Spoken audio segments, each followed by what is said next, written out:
Once upon a time, that bitch Eva villain lived in the city.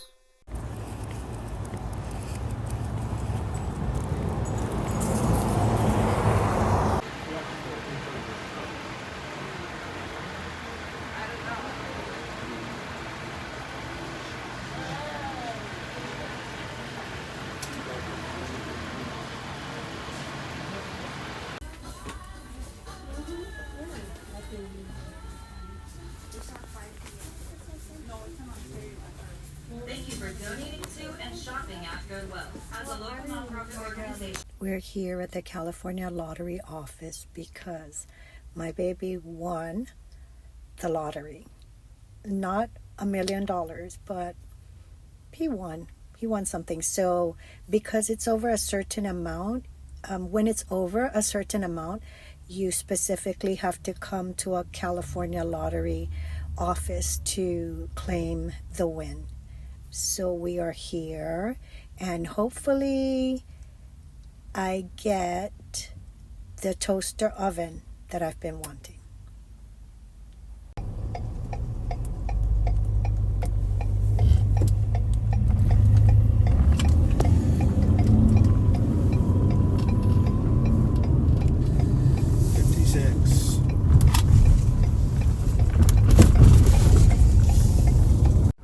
We're here at TJ Maxx. I'm here to get another OPI nail color. Let's go see what TJ Maxx has in regards to OPI nail polish.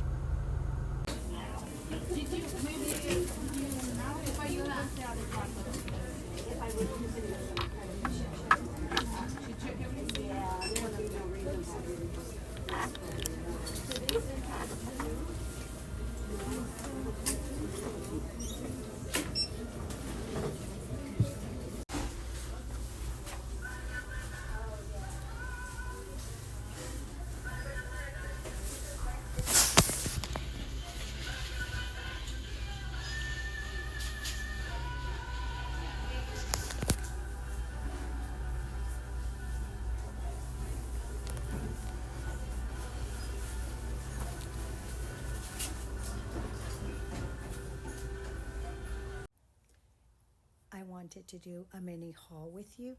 I have a mix of products from TJ Maxx, from Bath and Body Works, from Ross, and just all over Walmart. Okay, let's get to that mini haul. So the first product that I did get from TJ Maxx is more OPI nail polish, and I did get these two shades. They look similar, but they're not. You can see one is a darker tone and the other is a lighter tone. And the two colors I did get is Somewhere Over the Rainbow Mountains. And the OPI nail polishes at TJ Maxx are $5.99, and in other places, regular price, they're like 12. The other nail color I got is Tickle My Francie. I love the names. I know, like, I'm a little late with OPI. I've always painted my nails, but I just go with like drugstore brand nail polish, and I always see OPI. I'm aware of OPI, but I never really like worn them, like really truly worn them until like this past year. And now I realize what all the hype is about OPI, because the OPI lasts so long on my nails when I do a combination of both OPI nail color and an OPI base and top coat. This one is Tickle My Francie, and I just love the names. I love these two colors, just so pretty for fall. Other products that I did get from TJ Maxx is these headbands. They are performance headbands. Oh, and what I loved about these is that they've got that no slip grip. I mean, these type of headbands, they can't stay on my head for anything, but I did want to give these a try, these no slip ones, and I just loved the colors. And this was $7.99 for this 3-pack. I love the colors, and they're performance headbands, and I did get these from TJ Maxx. Now, I went to Old Navy today, I went to TJ Maxx, I went to Ross. And I specifically only, like in regards to hair clips, I specifically only like the flat lay, the flat lay claw clips. And I purchased like 3 or 4 from Shein. Basically, that's all I needed was 3 or 4, and they lasted me for quite a while, like a long time, like close to a year. But what happens is when I shower, like when I'm done, I wash my hair, I wash my hair every day. And when I shower, when I'm done showering, I like to gather my hair and then use those flat lay claw clips. But what happens is sometimes they fall, and then like one breaks off, so I get rid of them when that happens. So I was getting low on my flat lay claw clips, and so I needed to replenish, and I wanted them like today, not like with Shein. I would have ordered, and I think I will order them from Shein because they're just so affordable on Shein, and you 100 times over get your money's worth with them. Their quality, they're no different from the ones you would find at TJ Maxx, and so, but I did want some like today and not wait to have to get it in the mail. So I went to TJ Maxx because I had seen these, and I found these, and these are flat lay claw clips, and they're so hard to find. I found these 2 styles. These are also, here, let's see. These are also flat lay claw. They are so hard to find. Like I said, I order mine from Shein, but I did come across these at TJ Maxx, these 2 different styles, and I love these. They are flat lay, and look, this is what it looks like. So they're not like, they're different from the regular claw clips, and I love these. I love that the back, it's like a flat lay claw clip instead of the other type, and I love these. So I did stock up on these, but I think I will order more of these from Shein because they're just so much more cheaper, but the same quality. So I did style my hair in braids again today, but in a different braid style. I did do, so as you can see, I do have them in braids, just like a small area of my hair I do have in braids, and this is how I styled my hair today. Let's see if you can see it in the back.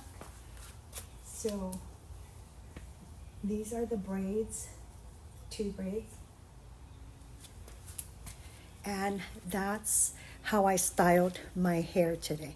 What I did was I just parted my hair in the middle, and then I just once again I used the comb to just grab a good amount of hair here, and then I braided that down, and then I did the same thing on the other side.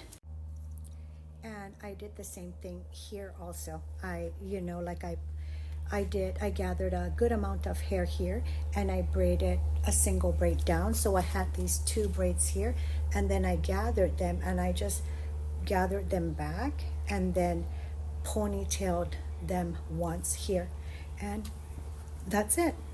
Just my hair is styled, but very simple. I'll do a tutorial, a hair tutorial on this style also. But you know, I've got so many other hairstyle options with this, with the headbands, and other hair accessories, wigs, clip-ons that I just love, because it's such a simple thing to do, and it just instantly gives you a different look. Lately, I've just been slathering my hair in leave-in conditioner, because lately I've been braiding it a lot. Because I work, I like my hair in braids, you know. Instead of like just like loose like this, when I'm working, I like my hair in braids, because I can't really leave my hair down.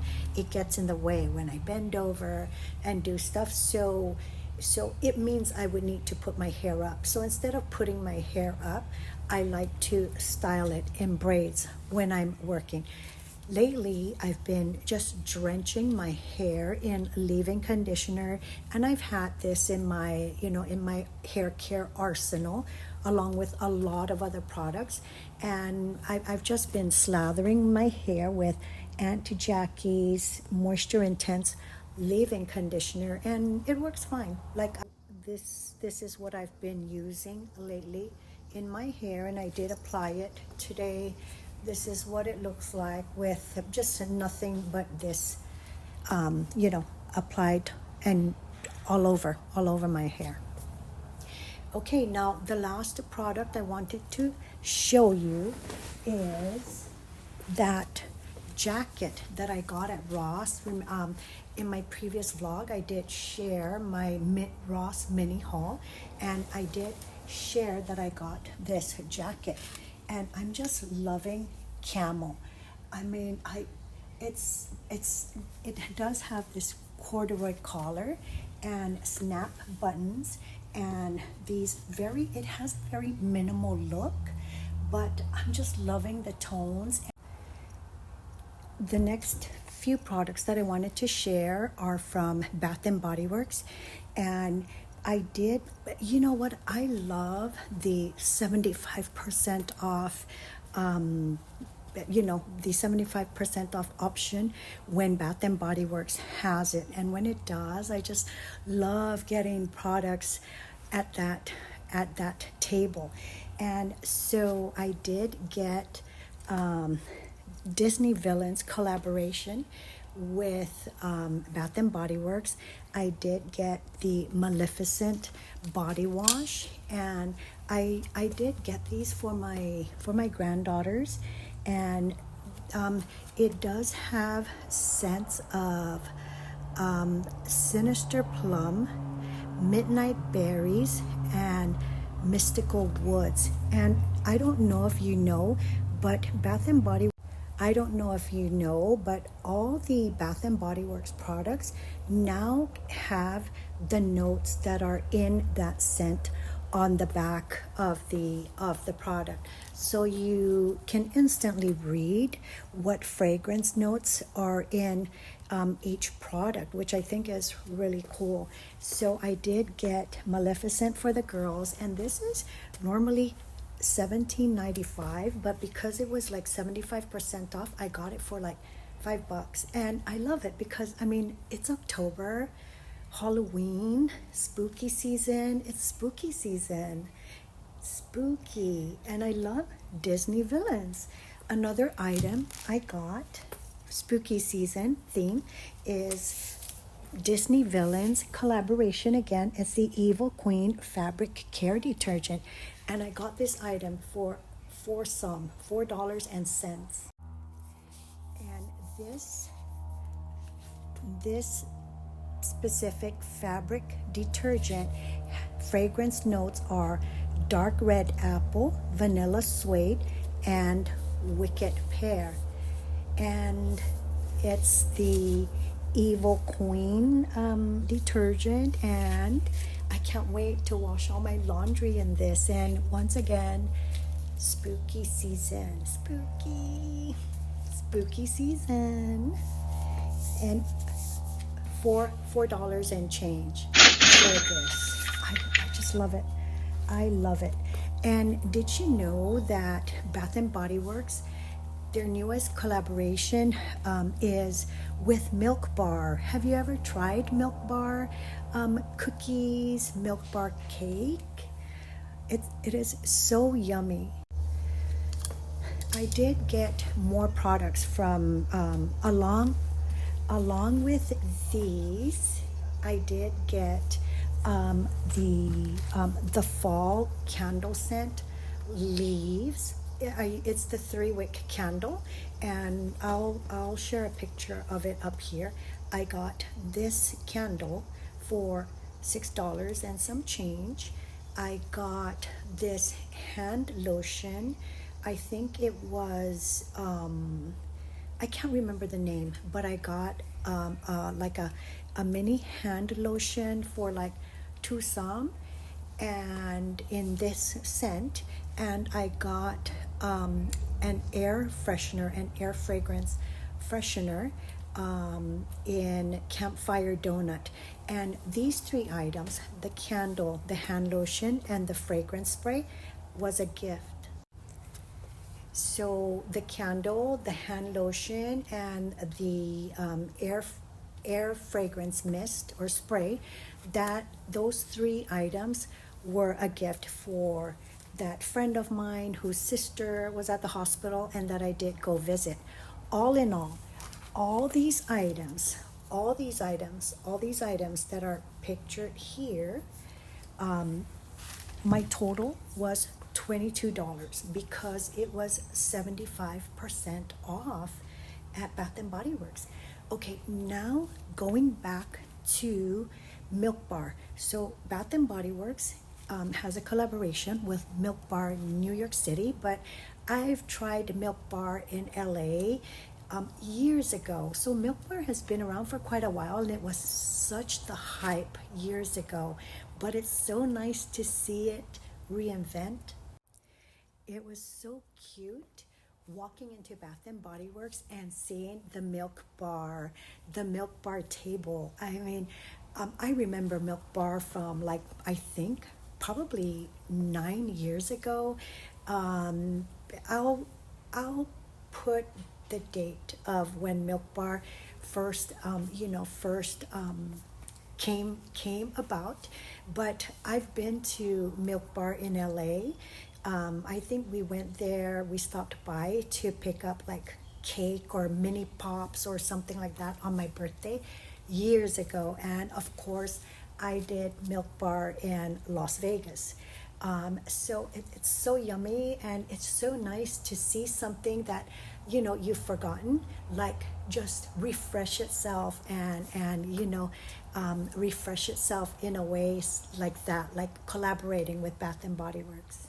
It goes even further than that because Milk Bar has all these, you can find all the Milk Bar products with Bath and Body Works: detergent, lotion, little purses, sprays. I love the Milk Bar and Bath and Body Works collaboration. It's so cute. It's so pretty. It's so pink, and it's so fun, and I can't wait to get some products and share them with you. So so another product that I wanted to share, I'm wearing these now, are these mule loafers. I don't really like touching. Are these mule loafers that I got at Old Navy yesterday, but these were in the clearance section, and I ended up getting them for $6 and some change. And I love these. I love these. So now that it's getting and these are the ones I got. So lately, well, now that it's starting to get cooler here in San Diego, and so now that it's starting to get cooler, instead of wearing my my Zoris, I this is what I wore the whole day today, which I love. I love that they're loafers, but they're mules because it's perfect for fall. I mean, they're not Zoris. My feet are covered, but they're also just they're a slip-on. They're just so cute. They finish up an outfit perfectly. And come on, $6.50 for these loafers at Old Navy.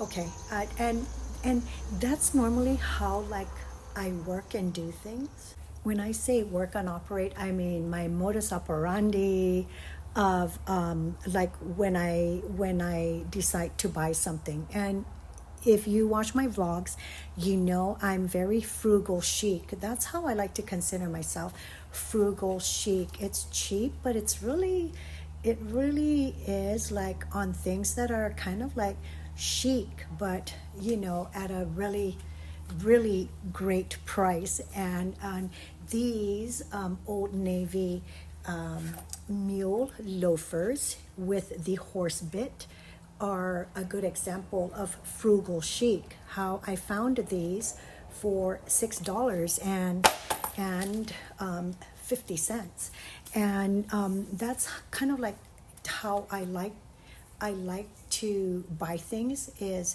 wanting something but then not getting it, coming across it at a really good price. I think these were originally $39.99, 39 $40, from $40 down to $6.50. I mean, you can't beat that. And these are in style. It's not like, oh yeah, but they're no longer trending, or they're no longer in style. I mean, they are. So let's see, what else did I want to share? Maybe a couple, maybe one, two, or three vintage finds that I thrifted.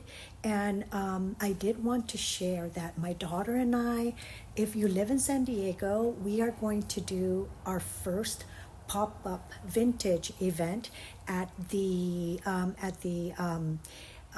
Kobe's vintage and sneaker event that Kobe's has. Kobe's has every last Saturday of the month. Kobe's has like a huge vintage, a vintage swap meet, and my daughter and I will be doing our first one this next week Saturday at that event, and we're so excited. We have a lot of really good vintage. We've thrifted a lot of good vintage stuff, but of course it'll be a mix probably of a lot of stuff.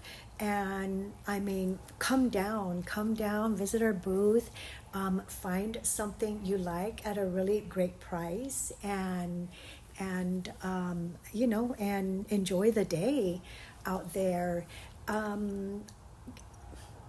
Guess what? I Studio McGee. Guess what? This is so big for her, and I was just so happy for her. At first, like I was like, you know what? I just want to respect that company's privacy and not really share that. That they came onto Etsy, onto my daughter's site, and bought something. But then, I don't know. Am I wrong for sharing that Studio McGee bought an item from my daughter's Etsy shop, Studio McGee? I was just like, thank you so much. Thank you so much, Studio McGee. Thank you so much. I'm just so grateful that you did that. I'm just so flattered that you ordered a product from my daughter's vintage shop on Etsy. And now, Studio McGee, you are just forever in my heart. I'm just so grateful. And it wasn't even my shop, it's my daughter's, but I do help my daughter source things. So, but I'm just so happy for my daughter, and I'm just so grateful to Studio McGee. And now I'm just a huge fan of Studio McGee, and I'm very grateful. Thank you so much, Studio McGee.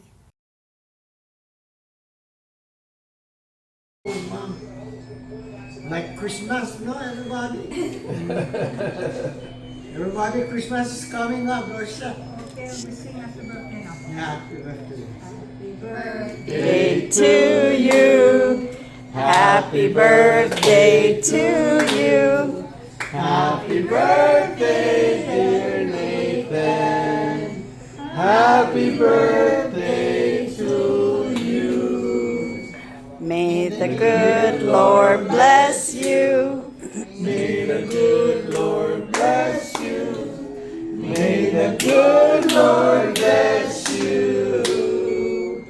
Happy birthday to you. Yay! Make a wish, everybody. Right. Yay! She just makes it for Is this from Lori, Mom? yeah. Oh. She made it Mm. herself. Yeah. Oh. Oh, it's stretchable too. Yeah. Yeah, try it I on. got it. Oh, Only one you need. Okay, okay. Let's see. Thank you. Put it up. Miss Lit. Show it to Lori. Say thank you to Lori. Thank you, Lori, for the black and silver bracelet. One silver bracelet. Thank you. Got it. Got it. Oh, it's a t-shirt, Mom. T-shirt, Mom. Oh. You got something else? In his hand there's another. Oh, Oh, wow. thank you, Mom. Miss Lizzie, what is this?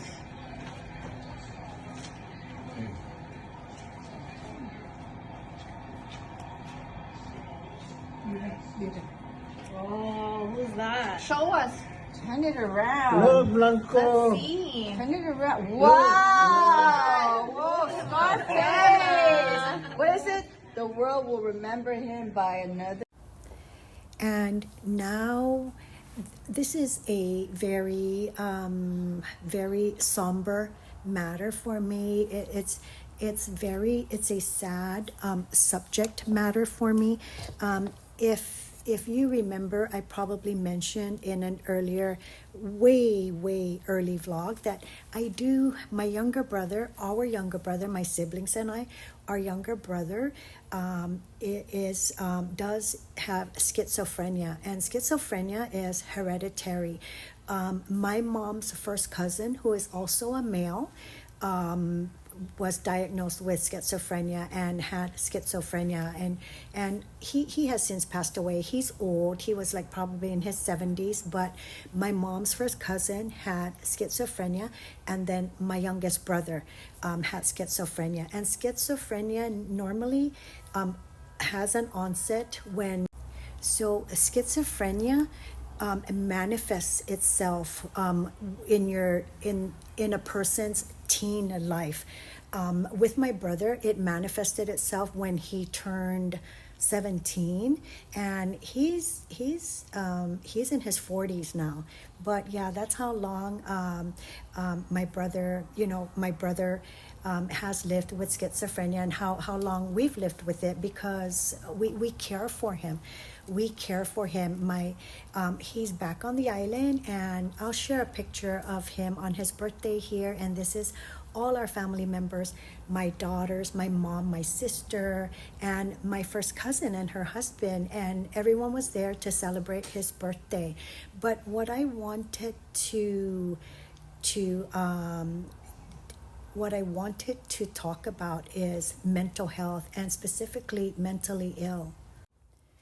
I'm going to share a story with you. This is a true story, and I don't want to cry, and if I start to cry, I'm going to pause the video and compose myself and then come back on again and continue where I left off. But this was recently, towards my last years of living in Oregon, and I was on the Maxx line headed home. So most likely, and I was by myself, so most likely I had come in from my flight from San Diego.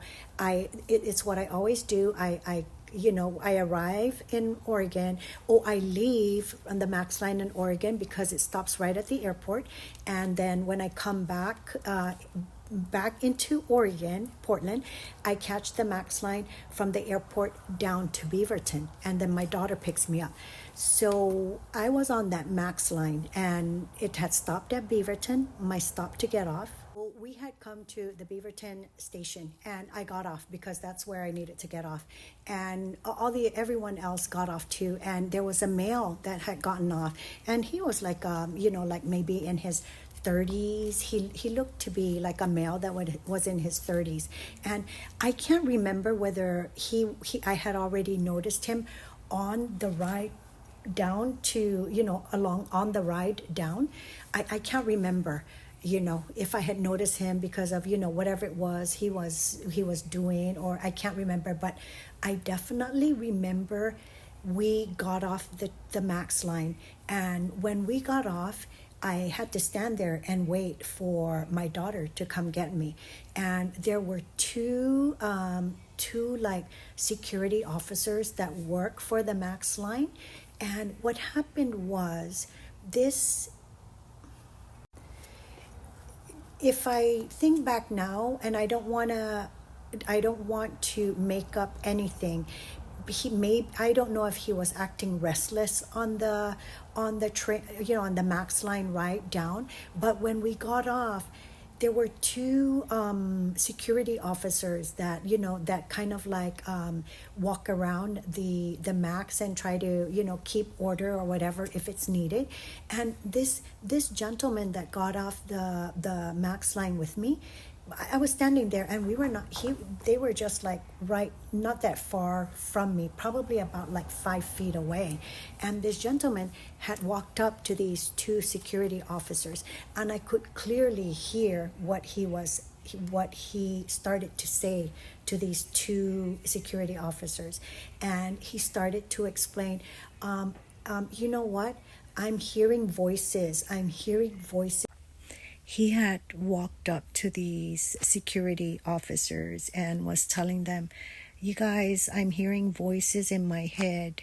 And I couldn't really, I heard him clearly telling the security officers but I was also busy trying to reach my daughter, to see whether she was on her way, etc., and trying to get myself settled on the other side of the tracks where the pickup area was. So because he was already in conversation with those security personnel, I attempted to go over to the area where I would wait for my daughter. And by the time I got to that area, which wasn't far, I turned to look. I had seen him, the guy walking away. He was walking away just towards like out on the streets. And when I saw that male individual walking away, I was just filled with this like immense sadness. And every time I think about it, it makes me want to cry, because I have a brother that is mentally ill, and I kind of like, I have empathy. So anyway, I'm not going to cry because I want to talk about this. So I was just extremely saddened, and I was saddened because I clearly heard this male individual approaching security personnel, which in his mind must have been, that's who you go to for help. He must have associated that uniform with, that's who I can go to for help. And he's clearly going up to these individuals seeking help, because he's clearly telling them, you guys, I'm hearing voices. And he ends up just walking away out into the streets. And I know, like, maybe these people are not trained to handle situations like that, but there have been, we've encountered like a really serious like tragic incident that happened in regards to public transit, in regards to schizophrenia, in regards to mentally ill, and I clearly experienced this last year in Oregon. This type of situation. I was on mass transit. There was a mentally ill individual on that train. We all got off. I clearly saw that mentally ill. I don't know if he was mentally ill. I clearly saw that male individual approach two security transit officers. I clearly heard him say, "I'm hearing voices in my head." And then I see this individual, walking away, which clearly meant, I don't know, he wasn't directed. I don't know what the results were, but I saw him walking away out into, the streets of Beaverton. And it made me think, like, you can't really confine that person in voluntary confinement. But so is the system made that way so that the money that's really there for these people, for them to get that money so that they can survive life itself? Is the system made in that way so that these people just don't have access to it? And where does that money go? Like that individual, if he was mentally ill and he ended up on the streets, he doesn't know that he has these funds, these government funds that are available to him, disability or whatever it is, that he's supposed to get every month so he can buy food, shelter. But if he's out on the streets and he's not in the right mind to know how to process it, so is the system made that way so that the money that's really there for these people, for them to get that money so that they can survive life itself? Is the system made in that way so that these people just don't have access to it? And where does that money go? Like that individual, if he was mentally ill and he ended up on the streets, he doesn't know that he has these funds, these government funds that are available to him, disability or whatever it is, that he's supposed to get every month so he can buy food, shelter. But if he's out on the streets and he's not in the right mind to know how to process it, I don't know if I'm making any sense, but I'm just so sad that that individual is probably still out there in the streets. And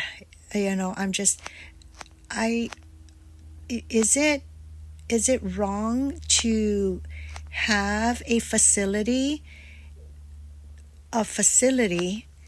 that cares for the mentally ill and is able to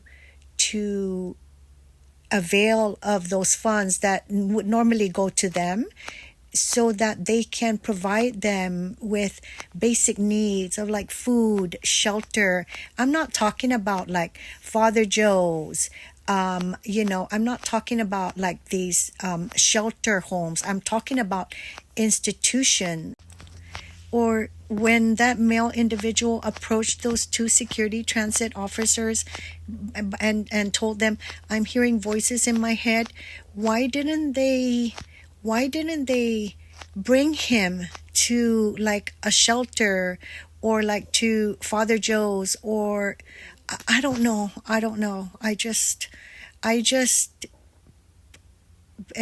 I'm just sad. Whenever I think of that incident, I'm sad because I have a brother who's mentally ill who has schizophrenia has had schizophrenia, and I understand, like and it just that just made me sad. Just made me sad, and I'm sorry.